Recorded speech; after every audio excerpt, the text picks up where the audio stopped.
Мына ачыткыга ачыган нан пышты. Мынабы нандын эмесин көргүлө. Жакшынакай ачыган, жумшак. Дрожжго болгон нанга салыштырмалуу даамдуу. Ачыткыга пышкан нан 5-6 түрдүү витамини болот. Эме момент брожения дейт. Ачып аткан маалда витаминдер пайда болот да. Дрожжиге болгон нанда витамин болбойт.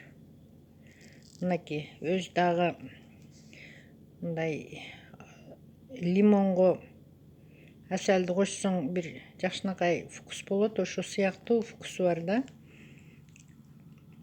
Ошого эме дрожжиден баштаткыла балдар, кыздар. Бизге окшогон аксакалдар айтпаса ким айтат? Бизди байлап бербейт. Айтып калалы биз дагы. Ачыткы керек болсо алгыла.